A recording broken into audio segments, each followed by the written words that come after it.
एक बार की बात है, एक युवा राजकुमार महात्मा बुद्ध के पास उनसे शिक्षा लेकर उनका शिष्य बनने आया। दूसरे ही दिन महात्मा बुद्ध ने उस राजकुमार को एक श्रविका यानी कि एक फीमेल मॉन्क के घर भिक्षा लेने भेज दिया। जब वह रास्ते में जा रहा था तो उसके मन में ख्याल आया कि जो भोजन मुझे बहुत पसंद थे अब तो वो मुझे खाने को नहीं मिलेंगे। रूखा सूखा जो भी मिलेगा अब से तो उसी में ही गुजारा करना पड़ेगा। लेकिन जब वह श्रविका के घर गया तो उसने देखा कि उसके थाली में वही भोजन परोसा गया है जो उसे सबसे ज़्यादा पसंद था। वह बहुत हैरान हुआ, लेकिन फिर उसने सोचा संयोग होगा, जो मुझे पसंद है वही आज घर में बना होगा। वह भोजन करता है, तभी उसे याद आया कि रोज तो भोजन के बाद वह राजमहल में 2 घड़ी विश्राम करता था, लेकिन आज तो धूप में ही वापस लौटना पड़ेगा। लेकिन तभी उस श्रविका ने कहा, भिक्षु, बड़ी कृपा होगी अगर आप भोजन के बाद 2 घड़ी विश्राम कर लें। राजकुमार बहुत हैरान हुआ कि जब वह विश्राम के बारे में सोच ही रहा था तभी श्रविका ने भी उसे विश्राम के लिए कैसे कह दिया। फिर उसने इस बात को यह सोचते हुए टाल दिया कि संयोग ही होगा। जिस समय मेरे दिमाग में विश्राम की बात आई उसी समय उसके दिमाग में भी सहज ही यह बात आ गई होगी कि भिक्षुक है, बहुत दूर से धूप में चलकर आया है, भोजन के बाद थोड़ा विश्राम कर लेगा तो अच्छा होगा। उस भिक्षुणी ने चटाई बिछाई और वह उसमें लेट गया। लेटते ही उसे ख्याल आया कि राजमहल छोड़ने के बाद अब ना तो अपने सर पे किसी का हाथ है, ना ही अपनी छत और ना ही अपना कोई बिछौना। अब तो आसमान ही छत है और जमीन ही बिछौना। राजकुमार यह सोच ही रहा था कि वो श्रविका जो कि चटाई बिछाकर वापस जा रही थी रुककर बोली, भंते, ऐसा क्यों सोचते हैं आप? महात्मा बुद्ध से बड़ा कोई साया नहीं, जमीन से बड़ा कोई बिस्तर व आकाश से बड़ा कोई छत नहीं। कृपया आप ऐसी बात ना सोचें। यह सुनते ही राजकुमार एकदम से उठकर बैठ गया। अब उसके लिए ये बात एक संयोग मात्र मानना असंभव था। उसने उस बौद्ध भिक्षुणी से कहा, मैं बड़ा हैरान हूँ, क्या मेरे विचार तुम तक पहुँच जाते हैं? क्या मेरा अंतःकरण तुम पढ़ लेती हो? उस श्रविका ने कहा, जी हाँ। राजकुमार ने बड़े आश्चर्य से पूछा, लेकिन कैसे? तब श्रविका ने कहा, पहले तो मैंने स्वयं के विचारों का निरीक्षण शुरू किया था, खुद के दिमाग में आने वाले विचारों पर ध्यान देना शुरू किया था। अब तो हालात उल्टे हो चुके हैं। स्वयं के विचार तो निरीक्षण करते करते क्षीण हो गए हैं, गायब हो गए हैं, विलीन हो चुके हैं। पूरा मन निर्विचार हो गया है। अब मेरे मन में खुद का कोई विचार नहीं आता। लेकिन अब तो जो कोई भी मेरे आसपास होता है उसके विचार भी मेरे निरीक्षण में आ जाते हैं। मैं उसके विचार भी पढ़ लेती हूँ। वह भिक्षु एकदम से घबराकर खड़ा हो गया और उसने कहा, मुझे आज्ञा दें, मैं जाऊं।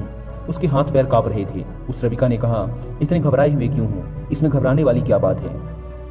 लेकिन भिक्षु फिर रुका नहीं, वह वापस लौटा। उसने बुद्ध से कहा, क्षमा करें, उस द्वार पर दोबारा भिक्षा मांगने ना जा पाऊंगा। बुद्ध ने कहा, क्यों? तुमसे कोई गलती हुई? वहाँ कोई भूल हुई तुमसे? उस भिक्षु ने कहा, ना तो भूल हुई ना कोई गलती, बहुत आदर सम्मान और जो भोजन सबसे ज्यादा प्रिय था वह मिला।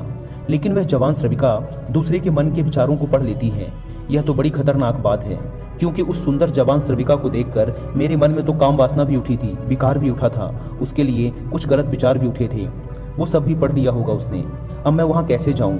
कैसे उसके सामने खड़ा हो पाऊंगा? उससे आंखें कैसे मिला पाऊंगा? मैं उसके पास दोबारा नहीं जा सकूंगा। बुद्धा, मुझे क्षमा करें। बुद्ध ने कहा, वही जाना पड़ेगा। अगर ऐसी क्षमा मांगनी थी तो भिक्षु बनने की कोई जरूरत नहीं थी। तुम्हें जानबूझकर वहां भेजा था और अब तक जब तक मैं मना ना करूं तुम्हें रोज वहीं जाना पड़ेगा। महीने, 2 महीने, वर्ष, 2 वर्ष, निरंतर। अब यही तुम्हारी साधना है। लेकिन होशपूर्वक जाना, भीतर से जागे हुए जाना और देखते हुए जाना कि तुम्हारे अंदर कौन से विचार उठ रहे हैं, कौन सी वासनाएं उठती हैं। और कुछ भी मत करना, उन विचारों और बुरी वासनाओं से लड़ना मत, उन्हें जबरदस्ती दबाने की कोशिश मत करना। दिमाग में जो भी विचार आ रहे हैं उन्हें आने देना। तुम्हारा काम है उन विचारों का निरीक्षण करना, उन्हें ध्यान से देखना। इसलिए तुम जागे हुए जाना, देखते हुए जाना कि भीतर क्या उठता है, क्या नहीं उठता। वह भिक्षु दूसरे दिन भी वहीं गया। एक बार के लिए सोच लें कि उसकी जगह आप ही जा रहे हैं और वह श्रविका आपका मन पढ़ लेती है। वह बहुत सुंदर है, बहुत आकर्षक है, बहुत सम्मोहक है, पर वो मन पढ़ लेती है। हाँ, अगर वह मन ना पढ़ पाती या आपको ना पता होता कि वह मन के विचारों को पढ़ लेती है, तब आप अपने मन में कुछ भी सोच सकते हैं। लेकिन आप आज क्या करेंगे यदि आप आज ही जा रहे हैं उस भिक्षुक की जगह भिक्षा लेने? वह भिक्षुक रास्ते पे चल रहा है, बहुत खतरे में है, अपने मन को देख रहा है, जागा हुआ है। आज पहली बार जिंदगी में वह जागा हुआ चल रहा है। जैसे जैसे उस श्रविका का घर करीब आने लगा उसका होश बढ़ने लगा। भीतर जैसे एक दिया जलने लगा हो और चीजें साफ दिखाई पड़ने लगी और विचार घूमते हुए मालूम होने लगे। जैसे ही उसने घर की सीढ़ियों पर कदम रखा एक सन्नाटा सा छा गया उसके अंदर। होश परिपूर्ण जम गया। अपना पैर भी उठाता है तो उसे मालूम पड़ रहा है, एक श्वास भी आती जाती है तो वो भी उसे मालूम पड़ रही है। मन के अंदर जरा सा भी विचार का कोई कंपन आता या वासना की लहर उठती तो वो भी उसे दिखाई पड़ रही है। वह जैसे ही श्रविका के घर के अंदर गया मन में और भी गहरा शांत हो गया। वह बिल्कुल जागा हुआ है। जैसे किसी घर में दिया जल रहा हो और एक एक चीज कोना कोना प्रकाशित हो रहा हो। वह भोजन को बैठा, उसने भोजन किया, वह उठा, वह वापस लौटा। वह उस दिन नाचता हुआ वापस लौटा और आकर बुद्ध के चरणों में गिर पड़ा और उसने कहा, बुद्धा, आज अद्भुत बात हुई। जैसे जैसे मैं उसके निकट पहुंचा वैसे वैसे मैं जागा हुआ हो गया। मैंने पाया कि विचार तो गायब ही हो गए, कामनाएं व वासनाएं तो खत्म ही हो गईं। और मैं जब उसके घर में गया तो मेरे भीतर पूर्ण सन्नाटा था। वहाँ कोई विचार नहीं था, कोई वासना नहीं थी, वहाँ कुछ भी नहीं था। मन बिल्कुल शांत और निर्मल दर्पण की भांति था। बुद्धा ने कहा, इसी बात के लिए वहाँ भेजा था। कल से वहाँ जाने की कोई ज़रूरत नहीं है। अब जीवन में इसी भांति जियो जैसे तुम्हारे विचार सभी लोग पढ़ रहे हों।